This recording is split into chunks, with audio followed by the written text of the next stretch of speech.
कभी राम रमी भी नहीं करे कि वो मेरे घर के अंदर घुस के धरना दे रहा। जिस कमरे में मैं सोता हूं उस बेडरूम में बैठा आपका सरपंच। देखिए, आपकी पंचायत के सरपंच जो है वो तो मेरे पास कभी आते ही नहीं है, वो तो मेरे घर में धरना देने के लिए जाते हैं। मेरे घर के अंदर धरना देने के लिए जाते हैं, किसी बात के लिए मेरे पास नहीं आते। मैंने सरपंच साहब से पूछा, मैंने कहा रामनिवास जाट की जो एक्सीडेंट में या जिस किसी तरीके से उसकी मृत्यु हो गई, कितने दिन हो गए? बोले 4.5 महीने। मैंने कहा सरपंच साहब, हफ्ते में 2 दिन या 3 दिन विधानसभा क्षेत्र में आता हूं और 2-4 हजार लोगों से मिलके जाता हूं। आप तो मुझे फोन ही कर देते कि एक्सीडेंट में डेथ हो गई। आप किस तरीके से राजनीति करने के लिए किरोड़ी लाल जी मीना को लेके मेरे घर के अंदर आ गए। आपको नौकरी चाहिए तो मुख्यमंत्री जी के जाते, मुख्यमंत्री जी के जाते, या और कोई बात थी तो वहां मुख्यमंत्री बैठे थे, राज्यपाल बैठे थे, वहां पर और सारे लोग बैठे थे। 70 साल में किसी मंत्री के घर पहली बार धरना हो रहा है, आज तक कभी हुआ ही नहीं। फिर भी उमेश जी सरपंच साहब को मैंने कहा, सरपंच साहब आपको इसकी मदद नहीं करनी, आपको इसकी राजनीति करनी है। मदद करनी होती तो उस मुकदमे की एफआईआर लगी। मैंने डीजी साहब को फोन करके हाथीवाद मुकदमे को रीओपन कराया। मैंने कहा रामनिवास जाट हमारे क्षेत्र का था, हमारा भाई था, इसके साथ जो भी जिस तरीके से उन्होंने सांड की टक्कर से मौत होना बताया तो उसे उस कलम भी नहीं मिलता और भी नहीं होता। मैंने दोबारा मुकदमा खुलवा के और उस मुकदमे में सच्चाई की कोशिश की, उसका रिजल्ट आएगा।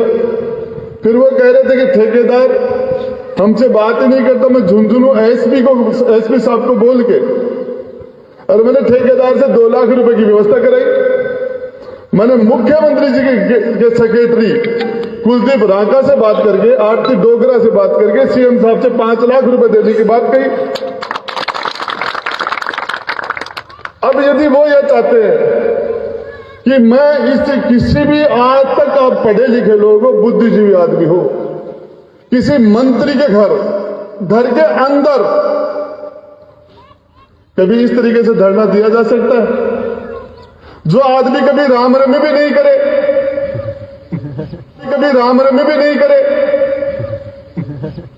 जो आदमी वो मेरे घर के अंदर घुस के धरना दे रहा। जिस कमरे में मैं सोता हूं उस बेडरूम में बैठा आपका सरपंच, मेरे बेडरूम में।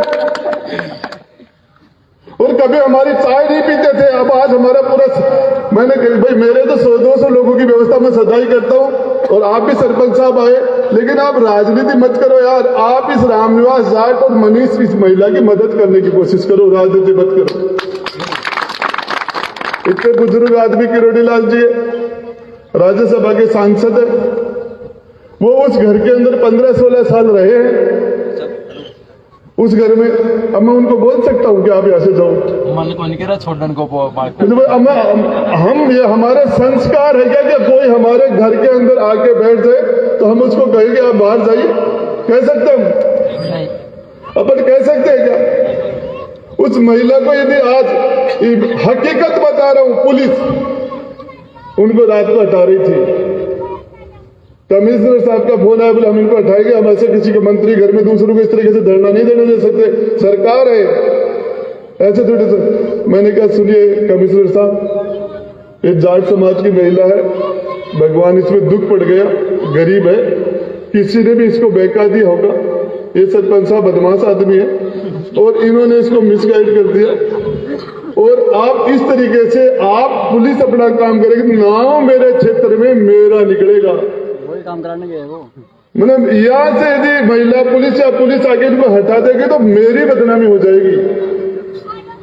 अब कल विधानसभा है, विधानसभा में ये मामला गूंजेगा। मैं उनको यह कह चुका कि आप जो भी करो 5-10 लाख रुपए ले लो, नौकरी की बात है तो नौकरी का मामला तो हम मुख्यमंत्री से बात कर चुके और बात कर लेंगे, लेकिन ये तरीका सही तरीका है। आप कहें इस तरीके से कोई आदमी आपसे बात ही नहीं करे, आपसे बोलचाल ही नहीं, आपकी नुतार ही नहीं है, और वो आदमी आपके घर में आ जाए और वो घर के अंदर है आपका सरपंच, मैं बाहर घूम रहा हूं। कल हो सकता है उनका विश्वास नहीं, कोई ऐसा ऐसा आरोप लगाते तो मैं तो कहीं का नहीं रहूं। लगा सकता है कि नहीं वो सरपंच? लगा के साहब, लगा के एक नंबर काम अभी कोई हो। तो भाई लोगों, मैं आपको बता दूं कि बहन मनीष हो, हमारी यहाँ की बहू हो, चाहे हमारी बेटी हो, हम उसका मान सम्मान करते हैं, लेकिन हर चीज की मर्यादा होती है। मुझे वैसे ही आके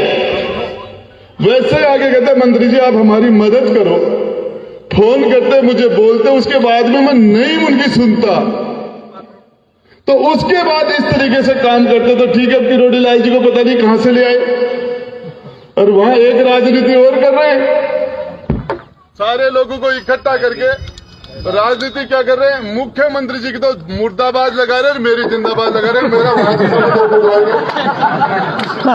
तो ये आपका सरपंच क्या कर रहे हैं समझ में नहीं आ रहा। जो यहाँ मेरी मुर्दाबाद करता है वहां मेरी जिंदाबाद कर रहा है, गहलोत जी की मुर्दाबाद लगा रहे हैं। तो ये आपने सरपंच तो बहुत शानदार बनाया, उसके लिए तो आपका बहुत बहुत दिल से धन्यवाद। ये काम तो पंचायत के सरपंच के होते हैं, ये जो साहब अब मैं आपसे एक बात निवेदन करना चाह रहा हूं